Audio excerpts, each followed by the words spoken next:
कोई चिढ़ा के भाग जा रहा है। बैग खोला, बैग से स्पाइक्स निकाला, स्पाइक्स रहता ही है, स्पाइक्स में नेल रहती है। आप बता क्या कह रहा था? थोड़ा मोड़ा स्पाइसी कर देना चाहिए। तो हमें अच्छा लगता है कि जब हम तिरंगा लेके ऐसे फोटो खिंचाते हैं। मैं world champion, junior world champion बन गया था 2019 में, बट उसके बाद भी मेरे को हॉस्टल और ऐसे कोई स्पोर्ट्स अथॉरिटी ऑफ इंडिया के सेंटर में रहना पड़ता था, तो मेरे को खुद से पे करना पड़ता था। ये तो ठीक नहीं है मैडम, ये तो गलत बात है। इनकम जज हो जाएगी, ऐसे में तो गलत है। नहीं मैडम, गरीब आदमी है। धूप बहुत सही है। हाँ सही है, कोई दिक्कत नहीं है। वैसे भी इंडियंस में विटामिन डी की कमी है, फ्रूट के लिए सह लेंगे थोड़ा सा। मूड बना, कैसा चला? नेटफ्लिक्स का सब्सक्रिप्शन है नहीं है? मैं मतलब मीडियम एवरेज स्टूडेंट था। इतना कि पिटाई हो ना हमारी, शौक होता तो फिर वो पढ़ाई कर रहे होते मैडम, फिर आप इधर इंटरव्यू लेने नहीं आते। स्पोर्ट्समैन हमारे पास चुनिंदा है। आप क्या सोचते हो सिर्फ आप ही तगड़े हो? हम आपसे ज़्यादा तगड़े। This is Navdeep Singh for brute.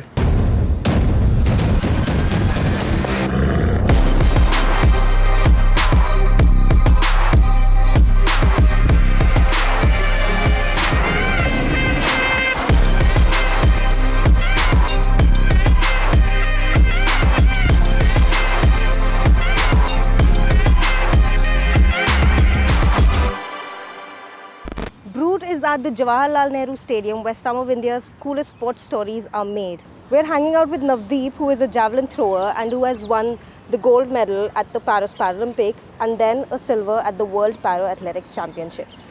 यहाँ पे आपने बहुत हैंग आउट किया है? हाँ खूब। मैं इधर कोच मेरे को बोल देते थे कि 100 स्टेयर्स करनी है, तो 100 बार चढ़ना उतरना था इन स्टेयर्स पे? इन स्टेयर्स पे। उधर वो जो बीच में स्पेस दिख रहा है, उधर हम मेडिसिन बॉल वगैरह मारते थे दीवार पे। इसके उस साइड एक कच्चा ट्रैक है, अब उस पे सिंथेटिक बिछा दिया है। वहाँ पे हम वार्म अप्स के लिए रनिंग करते थे। वो तकरीबन 1 किलोमीटर के अराउंड का ट्रैक है। लॉन्ग जंप की पिट है, उधर जंप करते थे हम।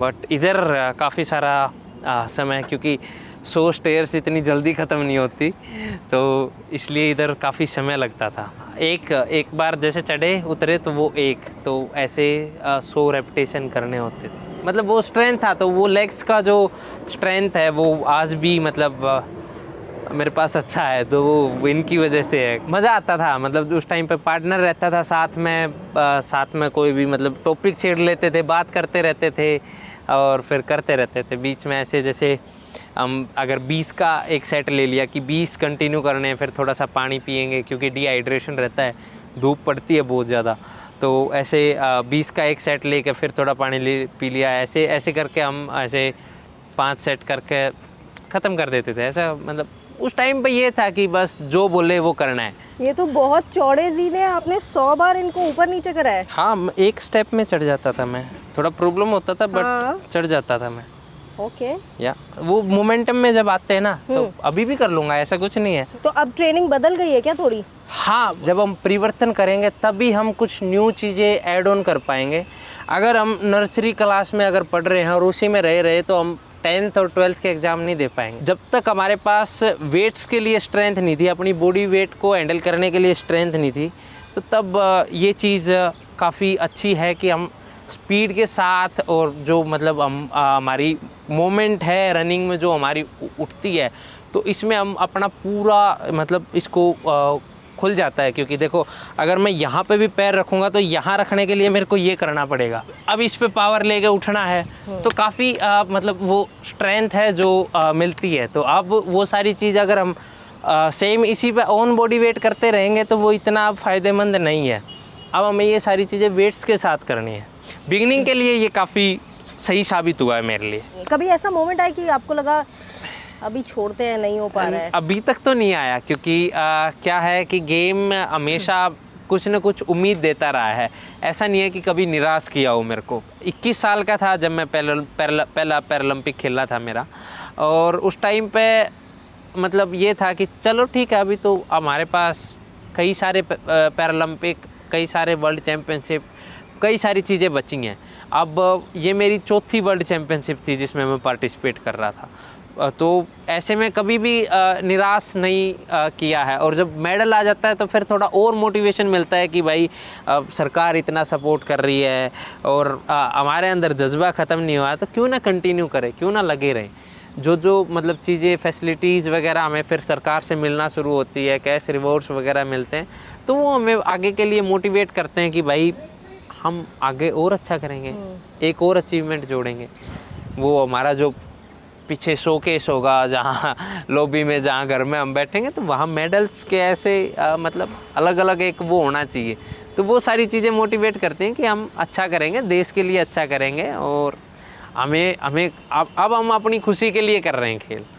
देश भी काफ़ी प्यार दिखा रहा है, और हमें अच्छा लगता है कि जब हम तिरंगा लेके ऐसे फ़ोटो खिंचाते हैं तो देश का जो प्यार उमड़ता है हमारे लिए, वो काफ़ी सराहनीय होता है।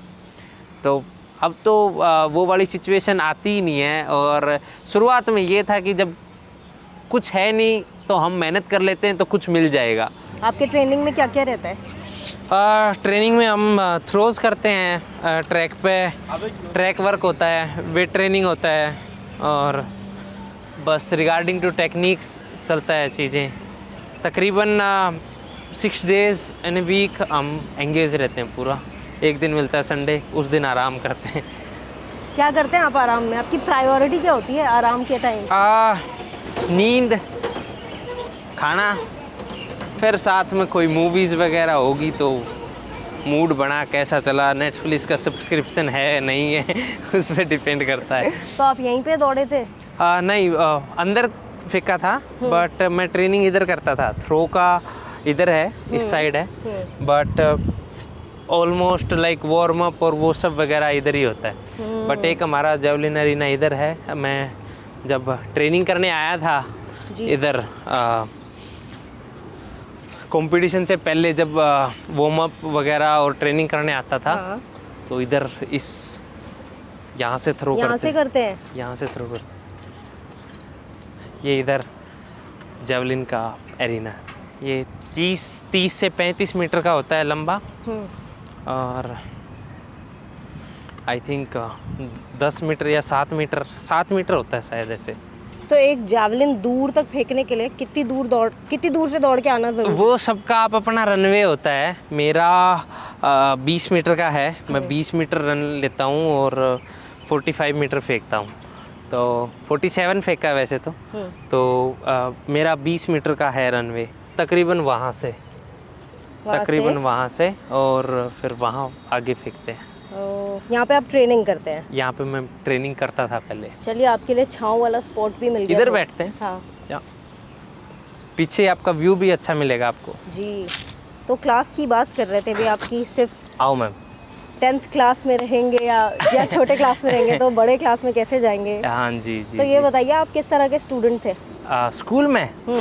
मैं वैसा था कि ना तो टीचर की निगाह में ये आ जाऊं कि मैं ज़्यादा पढ़ता हूं, कि उसको डिसअपॉइंटमेंट हो कि ये पढ़ नहीं रहा है, ना इसमें था कि ये पढ़ता नहीं है। मैं मतलब मीडियम एवरेज स्टूडेंट था, कि इतना कि पिटाई हो ना हमारी और इतना भी नहीं कि कुछ समझ ना सकूं, या बिल्कुल ही इधर से जीरो। तो कहाँ तक पढ़ा है आपने? मेरा ग्रेजुएशन हो गया, और अभी आई थिंक पोस्ट ग्रेजुएशन भी हो गया है। अच्छा, तो शौक था पढ़ाई का कि बस? नहीं शौक होता तो फिर वो पढ़ाई कर रहे होते मैडम, फिर आप इधर इंटरव्यू लेने नहीं आते क्योंकि पढ़ाई में भीड़ ज़्यादा है और स्पोर्ट्समैन हमारे पास चुनिंदा है। पर खेल शुरू से पसंद है मैडम, वही बात मैंने आपको बताया कि बचपन से ही ओलंपिक स्पोर्ट्स मैंने चूज़ किया है, और बचपन से ही ऐसा गेम चूज़ किया है जो ओलंपिक या हमारे देश के लिए मेडल लाए और गौरव बने।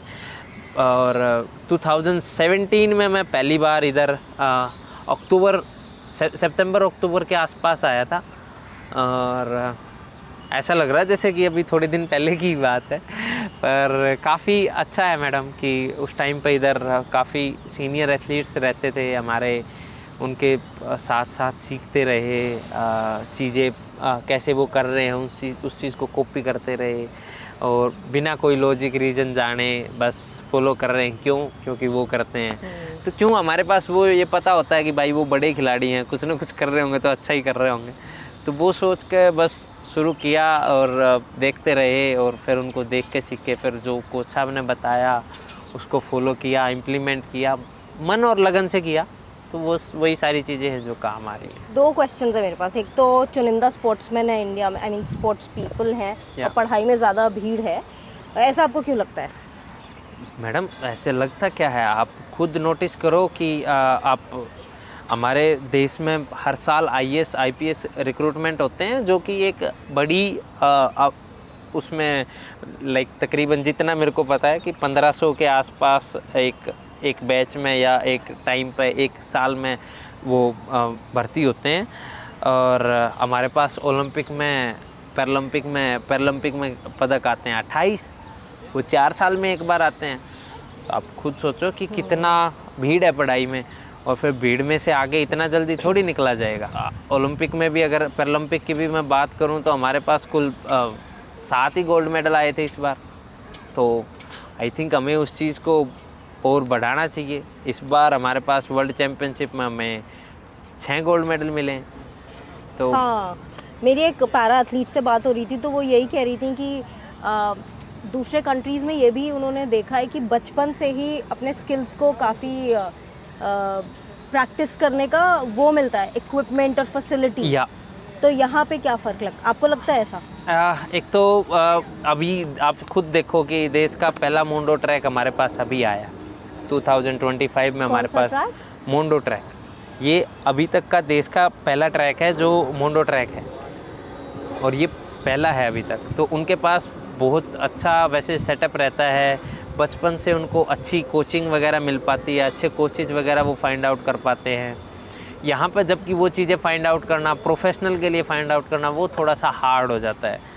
अगर मैं बात करूँ तो मेरे को भी मतलब कोचेज वगैरह शुरुआत में देखने और ढूंढने में काफ़ी टाइम लगा, बट मेरे पास ये था कि मेरे पास खिलाड़ी थे, मेरे को पता था। और वो सारी चीज़ें एक जगह पे मिलना थोड़ा मुश्किल हो जाता है। कि अब क्या होता है कि पेरेंट्स सोचते हैं कि भाई हमारे घर के पास रहे, खाना पीना हम उसको अच्छा प्रोवाइड करवा सकते हैं, और मतलब बाहर आप समझते हो जो घर वाली बात है वो तो कहीं पे भी नहीं है। वो तो हम कितने भी महंगे और बड़े रेस्टोरेंट में चले जाएं, बट वो जो घर वाला स्वाद है वो घर पे ही मिल सकता है। तो वो वाली चीज़ें जब सारी चीज़ें मिस होती हैं। बट अभी रिसेंटली अगर मैं बताऊं तो जैसे एनसीयूज़ वगैरह खुली हैं या फिर स्पोर्ट्स अथॉरिटी ऑफ इंडिया है, उधर कैंप वगैरह लगते हैं, और जूनियर बच्चों के लिए भी काफ़ी फैसिलिटीज़ वगैरह हैं। तो उन चीज़ों पे अभी सुधार हो रहा है। अगर मैं आपको बताऊं, जब मैंने खेल शुरू किया था तब मैं जूनियर वर्ल्ड चैम्पियन बन गया था 2019 में। बट उसके बाद भी मेरे को अगर हॉस्टल और ऐसे कोई स्पोर्ट्स अथॉरिटी ऑफ इंडिया के सेंटर में रहना पड़ता था तो मेरे को खुद से पे करना पड़ता था, रहने का भी खाने का भी। तो वो मेरा मंथली जाता था कि अराउंड 20-25 हज़ार रुपये प्लस। तो बल्कि जबकि वो सारी चीज़ें अगर बाद में स्पॉन्सर्स वगैरह ऐड ऑन हुए, फिर मैं खेलो इंडिया स्कीम में आया 19 के बाद में, और फिर वो सारी चीज़ें जब मेरे को फैसिलिटीज़ मिली तो और गेम मेरा निखर के आया। और मैंने 2021 में मैंने वर्ल्ड रैंक में तीसरी वर्ल्ड रैंक पे स्टैंड कर रहा था। तो ये चीज़ें सुधार हुई हैं, बट इनको समय लगा है।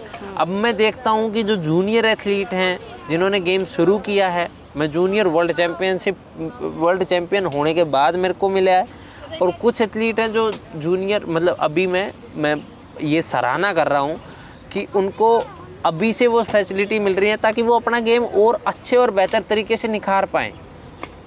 तो इन चीज़ों में देखो नो डाउट समय लगता है, बट उनका थोड़ा सा स्ट्रक्चर और सेटअप थोड़ा बढ़ चुका है इन सबसे आगे। बट अभी इंडिया धीरे धीरे काफ़ी अच्छा कर रहा है। आपने बचपन से सोच लिया आपको पैरालंपिक्स टाइप का करना है कुछ, ठीक है, ओलंपिक्स करना है आपको, तो ये क्लैरिटी कहाँ से आई आपको कि यही करना है? जब मतलब खेल तो शुरू कर ही दिया था। कितने उम्र से शुरू कर दिया था? तकरीबन 10 साल की उम्र से, तकरीबन 9-10 साल की उम्र से ही खेल शुरू कर दिया था। और उस टाइम से ही विजन ये था कि जैसे हमारे पास तो हरियाणा में हमारे पास खिलाड़ी थे कि किस जैसा बनना है, मतलब एथलीट उनकी तरह बनना है, मेडलिस्ट उनकी तरह बनना है, विजेंद्र सिंह जैसा बनना है, योगेश्वर दत्त जैसा बनना है, मैरी कॉम जैसा बनना है। ऐसे हमारे पास फेस थे कि भाई हम वैसा करेंगे, हम वैसा करेंगे।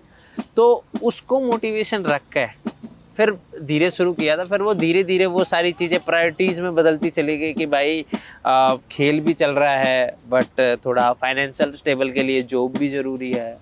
फिर उसके साथ साथ भाई अभी जॉब भी मिल गई तो अभी एक अच्छा कंपटीशन में मेडल आना ज़रूरी है। तो फिर उसके बाद ये चीज़ें प्रायोरिटाइज और पर्टिकुलरली होने लगी थी। उसके हिसाब से वो सारी चीज़ें प्लान करके और वो धीरे धीरे करते गए थे। जैसे 2021 में ही मेरे को पैरालंपिक में खेला था पहला। उधर मैं ये नहीं बोलूँगा कि मेरा वो सक्सेसफुल नहीं रहा, बल्कि बहुत ज़्यादा सक्सेसफुल रहा। उसने मेरे को 24 खेलना सिखा दिया था कि मेरे को खेलना कैसे है।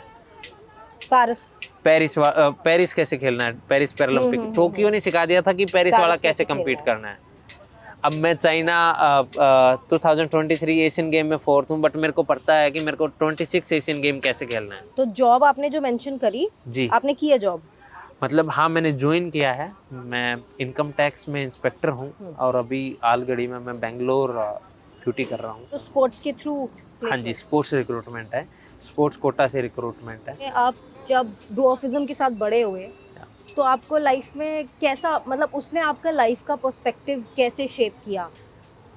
हाँ, चाहे वो कंपटीशन को लेकर हो या लोगों को लेकर हो, सोशल सर्कल को लेकर हो। कंपटीशन तो बाद में आया है मैडम। पहले मतलब ये डॉर्फिज्म और ये स्ट्रगल और ये वाला फेस पहले आ गया था कि वो सारी चीज़ें फेस करना। कोई चिढ़ा के भाग जा रहा है, कोई बड़ा है जो मतलब बड़ा तो इतना है कि मतलब एज काफ़ी है और विचार आई थिंक अनपढ़ भी ना ऐसा बोल दे, ऐसा बोल दिया है। तो उससे तो मतलब यही था कि थोड़ा यार इनको क्या बोलने हैं, अब इनसे ज़्यादा समझदार हमें होना पड़ेगा कि आपको क्या ही जवाब दे। मेरी सक्सेस, मेरा खेल और मेरी अचीवमेंट आपको जवाब देंगे कि मैं क्या हूँ, मैं क्या कर सकता हूँ और मेरा ओहदा क्या है और मैं क्या एग्जिस्ट करता हूँ। वो सारी चीज़ें पहले आई थी। उन सारी क्या चीज़ों किस तरह की चीजें लोग आपको बोल देते थे? मतलब मैम अब देखो, शॉर्ट स्ट्रक्चर है तो मजाक उड़ाना, कमज़ोर समझना। फर्स्ट ऑफ ऑल मतलब ये है कि अगर विकलांग है तो कमज़ोर समझते हैं। हम कमज़ोर फिजिकल हैं। अब अगर आप हमारी एबिलिटी देखोगे, अगर आप हमारा माइंडसेट देखोगे, अगर आप हमें ट्रेनिंग करते हुए या लड़ते हुए, फाइट करते हुए देखोगे तो आपको आपके ऊपर संदेह हो जाएगा कि आप ऐसा कर सकते हो या नहीं कर सकते। अगर मैं बात करूं कि जैसे मेरा साथी है, सुमित अंतिल है, उसका एक पैर नहीं है और वो अपना पूरा एक शरीर का वजन और उससे ज़्यादा फोर्स वो अपने उस पैर पे लगाता है जो मतलब आर्टिफिशियल लिम्ब उसने पहना हुआ है।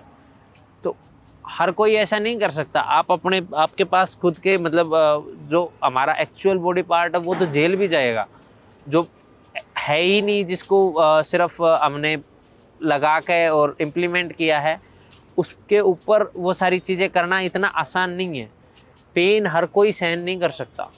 ये सारी चीज़ें हैं जो झेलनी पड़ती है, देखनी पड़ती हैं कि कौन क्या बोल रहा है और कौन हमें कमज़ोर समझ रहा है, और फिर उसके बाद उसको रिवर्ट बैक देना कि आप क्या सोचते हो, सिर्फ आप ही तगड़े हो, हम आपसे ज़्यादा तगड़े।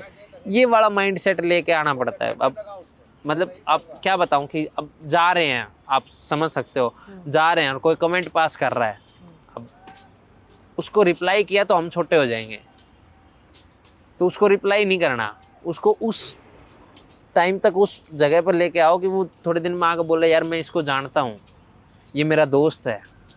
चाहे भले ही पहले उसने चाहे मेरे साथ वो किया, but we forget all this. Education धीरे धीरे ही आएगी। फिर झड़प हुई है? हाँ, एक बार हुई है, एक दो बार हुई है कि ऐसे ही मैं जा रहा था। पहले मैं थोड़ा टाइम में शालीमार भाग रहा हूँ तो एक लड़का ऐसे ही देख के हंस रहा था रोड पे। हाँ, ऐसे नॉर्मली देख के हंस रहा था। मैं बोला क्या? बोला कुछ नहीं। मैं फिर हंस क्यों रहा है? बोला बस यूँ ही, मैंने मेरा जेब से वो बैग खोला, बैग से स्पाइक्स निकाला, स्पाइक्स रहता ही है, स्पाइक्स में नेल रहती है। मैं आप बता क्या कह रहा था? बोला कुछ नहीं, ये वो फलाना दिन का। फिर वो करके ऐसे मैं कहा ठीक है, ध्यान से आगे से। तो ऐसे थोड़ा मोड़ा स्पाइसी कर देना चाहिए। तो कमज़ोर नहीं है ना मैडम, दिल से कमज़ोर नहीं है, यहाँ से हम मजबूत हैं। तो ऐसे चलता रहता है थोड़ा मोड़ा। बट बाद में तो फिर सारी चीज़ें जब मैंने काफ़ी मेच्योरिटी आई तो फिर ये था कि यार क्यों भिड़ना यार, उसके साथ भिड़ेंगे, हम छोटे होंगे, एटलीस्ट उनको इग्नोर करो, वो अपना काम कर रहे हैं, वो हमें मोटिवेट कर रहे हैं कि इस तक भी वो खबर जानी चाहिए कि मैंने मेडल जीता है। और जब इस तक खबर जाएगी तो इसका रवैया, इसकी वो सारी चीज़ चेंज होगी कि भाई किसी को भी कमज़ोर नहीं समझना चाहिए। हर कोई जो एग्जिस्ट करता है इस वर्ल्ड में वो अपनी इम्पोर्टेंस के साथ पैदा होता है। अच्छा, अभी जैसे आपका उस दिन अग्रेशन थोड़ा निकल गया, मान लीजिए कि आपने स्पाइक्स निकाल लिए, आपका वैसे ही अग्रेशन पेरिस पैरालंपिक्स में निकला था जब आपने अपना जावलिन फेंका। जी जी जी तो उस जी। मोमेंट में क्या चल रहा था? क्योंकि वो वीडियो में तो आप काफी चार्ज्ड अप है। हाँ तो मैडम क्या घंटे भर के लिए चार्ज अप रहना क्या दिक्कत है? कोई दिक्कत वाली बात नहीं है। बट हाँ जब तक हम मतलब समझ रहे हो, गुस्से में आदमी वो काम कर जाता है कि जो उसकी क्षमता से बाहर होता है, या फिर जो एक समझदार आदमी या शांत आदमी जो मतलब हम लिमिट एक्सीड कर पाते हैं। तो इसलिए थोड़ा सा एक चार्ज्ड अप माहौल मेरे लिए करना पड़ता है, ताकि मैं मेरा एफर्ट और भारत को स्वर्ण पदक ला के दे सकूं। तो ऐसा था कि मैडम मेरा ब्रोंज मेडल आया कोबे में, but still I was not satisfied with my bronze medal. But उसके साथ मैंने ये था कि एक मेडल तो कोई भी ले लेता है, और पैरालंपिक गेम्स बहुत बड़ा और मेजर इवेंट होता है। वहाँ पे कोई भी मेडल लाना वो देश की इज्जत और देश की क्षमता दिखाता है कि भाई हमारा देश कितना पावरफुल है। तो फिर मैं देश के लिए चार्ज अप हुआ था। तो ऐसा कुछ नहीं, ऐसा स्पेसिफिक कुछ नहीं था। बट हाँ जब मैं थ्रो कर रहा था फिर वो सारी चीज़ें कि भाई इंडिया से जो बंदा आया है वो कमज़ोर नहीं आया है, वो काफ़ी मतलब लड़ाकू और गरम मिजाज का आदमी है। तो वो वैसे वाला एक थोड़ा सा क्रिएट और वो सारी चीज़ें होगी। तो वो बस बाई मिस्टेक मैं तो काफ़ी पीछे आ गया था, वो बस कैमरा ने रिकॉर्ड कर लिया, मेरे को पता नहीं लगा, वरना तो मैं कंट्रोल कर लेता छाँव की ओर। जावलिन फेंकना जितना आसान दिखता है उतना होता है क्या? क्या होता है? नहीं, बिल्कुल मैं बोलूँगा कि जब आप उसको पकड़ोगे तो आपको लगेगा ये बस इतना ही हल्का होता है। बट जब आप उसको फेंकोगे तो आप ये बोलोगे ये जा क्यों नहीं रहा है, आपकी तरह क्यों नहीं जा रहा जैसे आप फेंकते हो। तो काफ़ी कोऑर्डिनेशन की ज़रूरत पड़ती है जेवलिन के लिए, कि पूरा एक बॉडी अलाइनमेंट ठीक हो और उसकी प्रॉपर पोजीशन वो हो कि जो एक जेवलिन और पावर लगाने के लिए जो हमें चाहिए होती है, कि जिस एंगल और जिस पोजीशन में हमारा शरीर पावर लगा सकता है, तो वो 2 सेकंड 1 सेकंड के लिए अब बढ़ाना वो पावर, क्योंकि हम पोजीशन चेंज करते हैं, पहले हम स्ट्रेट रन करते हैं, फिर हम साइड रन करते हैं, और फिर वो पोजीशन लगाना कि हाँ अब हम इस पावर में सबसे दूर तक फेंक पाएंगे। तो वो काफ़ी थोड़ा मुश्किल होता है कि हम कैसे एक पर्टिकुलर वो ही पोजीशन लेके आए जिसमें हम सबसे ज़्यादा पावर लगा सकते हैं। और लानी भी मतलब ये है कि तकरीबन 1-2 सेकंड के लिए, क्योंकि फिर वो मोमेंटम और स्पीड इतनी ज़्यादा है कि हम रुक नहीं सकते। अगर एकदम ऐसे रुकेंगे तो इंजरी के चांसेस ज़्यादा रहेंगे। कोई ऐसी एक्सरसाइजेज हैं जो आपको सबसे पसंद है और सबसे ज़्यादा नहीं पसंद है? मेरे को स्नैच एक वेट लिफ्टिंग की एक्सरसाइज है जिसमें हम वेट यहाँ से सीधा ऊपर लेके जाते हैं, वो बहुत ज़्यादा पसंद है, क्योंकि उससे पावर मिलती है हमें। तो वो काफ़ी मेरे को अच्छी लगती है करना, और मैं एक्साइटेड रहता हूँ उसके लिए, क्योंकि वो काफ़ी उसमें ओवर ऐड जाती हैं तो चीज़ें बैलेंस और वो सारी चीज़ में उसमें कोर, लेग्स, हिप और शोल्डर स्ट्रेंथ काफ़ी लगती है। वो मेरे को पसंद है और वो इम्पोर्टेंट भी है। उसके अलावा एक पुल ओवर एक्सरसाइज है जो स्पेसिफिक सिर्फ जेवलिन थ्रोअर करते हैं, जिसमें क्या होता है कि हम लेटे होते हैं और वेट सिर के पीछे जाता है और वो वहाँ से खींच के लाना होता है। वो मेरे को पसंद नहीं है, बट वो जेवलिन के लिए काफ़ी स्पेसिफिक एक्सरसाइज है। बट उसके लिए मतलब मेरे को ये होता है कि यार ये ना हो तो ठीक है। लो मेन एक्सरसाइज ही। बट ठीक है, करनी पड़ती है। बट हाँ, वो बहुत बहुत ज़्यादा मेन है, वो बिल्कुल ही मतलब हमारी उस मसल की एक्सरसाइज है जो हमें जेवलिन थ्रो के लिए चाहिए होती है। आपके लाइफ और एम्बिशंस को शेप करने में सबसे बड़ा हाथ किसका रहा है? आ, अगर मैं लाइफ को बोलूँ तो मैंने काफ़ी कुछ सीखा है मेरे पापा से, क्योंकि वो खुद एक खिलाड़ी थे, और अ काइंड ऑफ लिविंग वे और काफ़ी सारी चीज़ें हैं जो उन्होंने सिखाया। और फिर उसके बाद मेरे कोचिस जो जिन्होंने मेरे को, मैं आज नवदीप सिंह, और नवदीप सिंह और पैरालंपिक चैम्पियन अर्जुना अवार्ड, ये सब सारी चीज़ें मेरे को मिली तो मेरे कोचिस की वजह से, और मेरे सपोर्टर्स और मेरे सीनियर एथलीट्स जिन्होंने मेरे को सपोर्ट किया, मोटिवेशन बनाए रखा, और मतलब ज्ञान एक तरीके से गाइड करते रहे अच्छी तरह से, तो उन सब का काफ़ी रोल है। फिर जब हम और ज़्यादा जब जाते हैं तो हमारे nutritionist, physiotherapist, strength conditioning coach, इन सब से मिलके मतलब नवदीप सिंह बना हूँ मैं।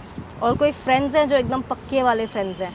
आ, वैसे मेरे जो ज़्यादातर फ्रेंड है वो मेरा स्पोर्ट्स फील्ड से ही हैं, क्योंकि स्कूल में भी मैं 11वीं क्लास में था, तब 11वीं के बाद मैं इधर आ गया था, दिल्ली आ गया था स्पेसिफिक स्पोर्ट्स ट्रेनिंग के लिए। तो कॉलेज भी एक तरीके से इतना नहीं जा पाए, क्यों बाद में कोरोना आ गया तो वैसे ही इतना नहीं हो पाया था। बट ट्रेनिंग भी कर रहा था तो मैं कॉलेज भी महीना 1.5 महीना ही जाता था बस एग्ज़ाम के लिए। बट ज़्यादातर जो फ्रेंड्स हैं वो इधर के हैं, और वो फिर एक नहीं है। जी। तो कभी ऐसा लगता है कि स्पोर्ट्स के वजह से कभी आइसोलेटिंग लगता है क्या, कि आपको हमेशा प्रैक्टिस पे ध्यान देना है? या अच्छा लगता है मैडम। हाँ, ऐसा कभी नहीं लगता कि हमने अपने आप को रिस्ट्रिक्ट कर लिया, क्योंकि हमें पता है कि जब हम स्वस्थ नहीं होंगे तो हमें भी यही करना पड़ेगा स्वस्थ होने के लिए। और इसकी इम्पोर्टेंस, अच्छा खाने की इम्पोर्टेंस, ये फास्ट फूड और ये मतलब फ्राई फूड ना खा कर हमें पता है कि हम लेस स्पाइसी फूड खा रहे हैं, वो अच्छा खा रहे हैं और वो हमारे शरीर को मजबूत कर रहा है। तो ये कभी रिग्रेट नहीं होता कि हम वो आम लाइफ नहीं जी पा रहे, या फिर हम वो कि जब मन किया टिक्की खा लिया, जब मन किया गोलगप्पे खा लिया, हम वो बिल्कुल भी मिस नहीं करते। क्योंकि जब हम स्पेसिफिक इधर आ जाते हैं तो हमें पता होती है कि वो कितना इम्पोर्टेंट है और ये कितना इम्पोर्टेंट है, और हमें आगे कौन लेके जाएगा। तो बिल्कुल भी कोई रिग्रेट नहीं है। और जो जितना प्यार प्रेम, जितना फेम हमें स्पोर्ट्स से मिल रहा है, तो वो सारी चीज़ें हम सेक्रीफाइस कर सकते हैं। मेडल्स जीतने के बाद लाइफ कैसे बदलती है?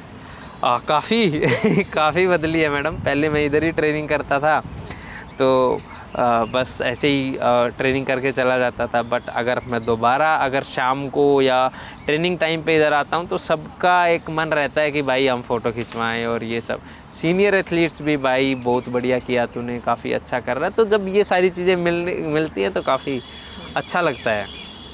और मेडल्स के साथ प्राइज मनी भी मिलता है? हाँ जी, बिल्कुल मिलता है। कितने तक का मिल जाता होगा? ये तो ठीक नहीं है मैडम, ये तो गलत बात है। ये तो फिर इनकम जज हो जाएगी, ऐसे में तो गलत है। इनकम जज नहीं होनी चाहिए। नहीं मैडम, गरीब आदमी है। लेकिन लाइफ की क्वालिटी बेटर होती है मेडल जीतने से। एक डेली लाइफ आपकी, मतलब कुछ एग्जांपल्स दीजिए ना, जैसे फोटोज़ खिंचवाने आते हैं लोग, हाँ, या और किस तरह से बदलती है?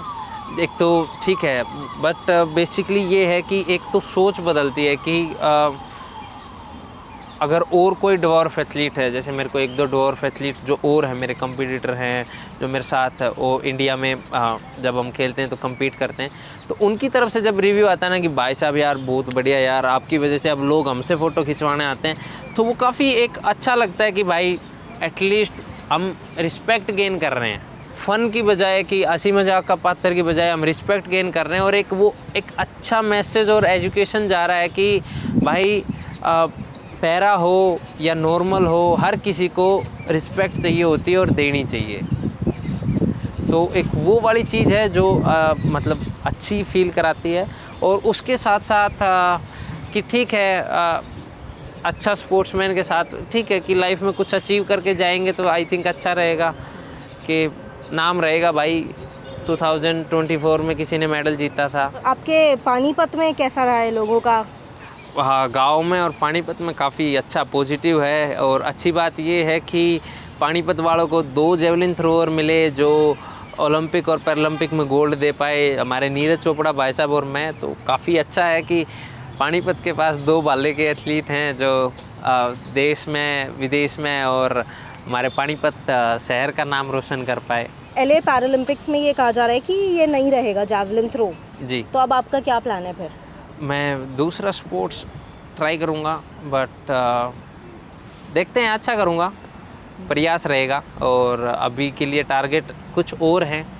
LA फिर भी 28 में मेरे पास 26 है, एशियन गेम्स है मेरे पास। अभी तक एशियन गेम का मेडल नहीं है। 18 एशियन गेम में पार्टिसिपेट नहीं कर पाया था और 23 में मैं 4th फिनिश किया था।